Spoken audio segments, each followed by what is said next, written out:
उद्धव ठाकरेंचा पक्ष हा कोकणातून साफ झालेला आहे. आता कोकणामध्ये जागा नाही, स्थान नाही. 40 वर्ष कोकणाला ज्या पक्षाने मूर्ख बनवलं, कोकणी माणसाला भावनिक करून जर तुम्ही मतं घेत असाल आणि ओसाड जर ठेवत असाल कोकणी माणसाला, कोकणातल्या जमिनीला, तर कधी ना कधी कोकणातली जनता ही तुमच्यावर वचपा काढणार आणि तो वचपा काढलेला आहे आणि कोकणामधून उद्धव ठाकरेच्या पक्षाला हद्दपार केलेला आहे. नवी इनिंग आहे, नवा दिवस आहे, पहिलाच दिवस विधान भवनातला आहे. काय पहिली प्रतिक्रिया आहे विधान भवनात? 10 वर्षानंतर माझ्या मतदारसंघाच्या जनतेने मला ही संधी दिली आहे. मी खरं तर माझ्या मतदारसंघाच्या, माझ्या जिल्ह्याच्या लोकांचे आभार मानतो की 288 पैकी महाराष्ट्राच्या विधिमंडळामध्ये मला इकडे त्यांनी संधी दिली, म्हणून त्यांचे आभार मानतो. पण अजून भरपूर काम करायचं आहे.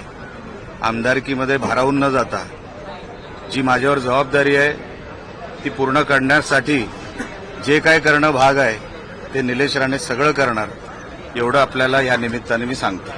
सर, कुडाळ मालवणमधील अनेक प्रश्न आहेत. 10 वर्ष वैभव नाही बदल, नेमके आता तुम्ही कोणते प्रश्न घेऊन सभागृहात येणार? बघा, मागच्या 10 वर्षामध्ये मतदारसंघाला उसाड पाडण्याचं काम मागच्या आमदारांनी केलं, पण मला त्यांच्यावर टीका करायची नाही. माझ्यावर जबाबदारी मोठी आहे. 21व्या शतकातला मतदारसंघ हा जगाला दाखवण्यासाठी मला काम करायचं आहे. लोकांनी मला मॅन्डेट दिलेलं आहे. मी माझं विजन मांडलेलं आहे आणि जो माझा विजन डॉक्युमेंट आहे त्यानुसारच मी 100% काम करायचा प्रयत्न करीन. सर, 2 सख्खे भाऊ कोकणातून, तुम्ही शिक्षण असतील, उदय समाज असतील, स्टुडंट समाज असतील, कोकणातून 2 सख्खे भाऊ विधान भवनात आलेले आहेत. काय पहिली भावना आहे? राणे कुटुंबातून 2 सख्खे भाऊ विधान भवनात. आता ते जनतेने पाठवलेले 2 सख्खे भाऊ, अजून किती भाऊ आहेत मला माहित नाही. मुंबईत पण मला माहित. कोकणामधूनच राणे बंधू आहेत आणि सामंत बंधू आहेत. बघा, मी तुम्हाला रेकॉर्डसाठी सांगतो, 85 पासून राणे कुटुंब राजकारणात आहे. जवळपास 39 वर्ष झाली निवडणूक प्रक्रियेमध्ये राणे कुटुंब आहे. म्हणून आता दोन्ही भाऊ आले. आता दोन्ही भाऊ काय करू शकतात महाराष्ट्रासाठी ही दाखवण्याची वेळ आहे.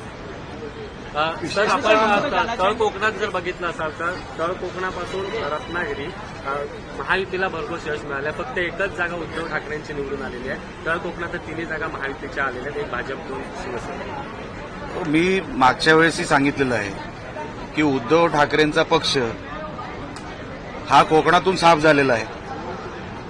त्यांना आता कोकणामध्ये जागा नाही, स्थान नाही.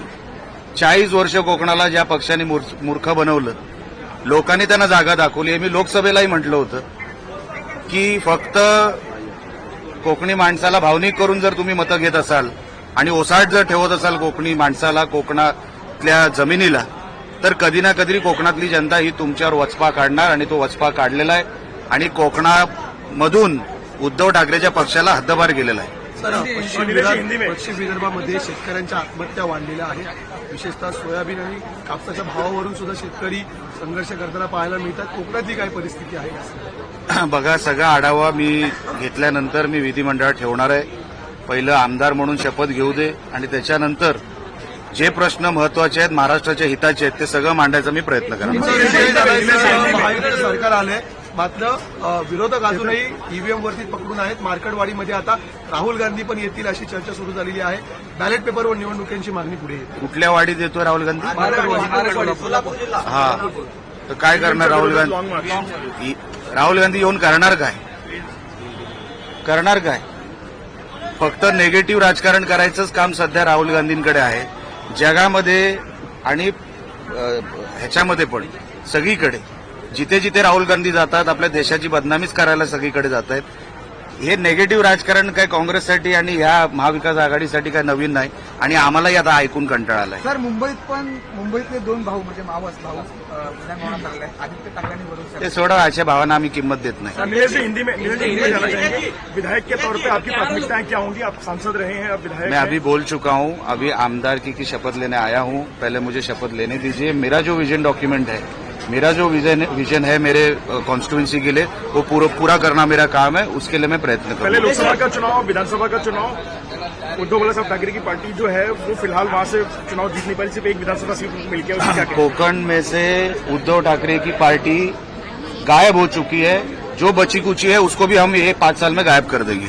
राहुल गांधी मार्केटवाड़ी के लोगों के साथ आ रहे हैं ईवीएम के विरोध में लॉन्ग मार्च करने के लिए। उसको हम कीमत नहीं देते, उसको हम लोग मानते नहीं, क्योंकि वो सिर्फ नेगेटिव राजनीति कर रहे हैं।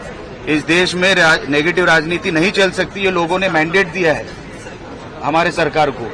आप पॉजिटिव राजनीति करो तो लोग आपको मानेंगे। आप 24 घंटे नेगेटिव राजनीति करोगे तो ये उनको कभी ना कभी तो ये होने वाला है। कल मुख्यमंत्री ने अपने इंटरव्यू में कहा है कि एमएनएस के साथ सार्थक चर्चा होगी अलायंस में साथ आने को लेकर के। वो हमारे वरिष्ठ नेता तय करेंगे। Thank you. त्या साहेबांनी माजी मुख्यमंत्री असलेल्या नारायण साहेबांनी तुम्हाला काही स्टुडंट सांगितले आहेत का?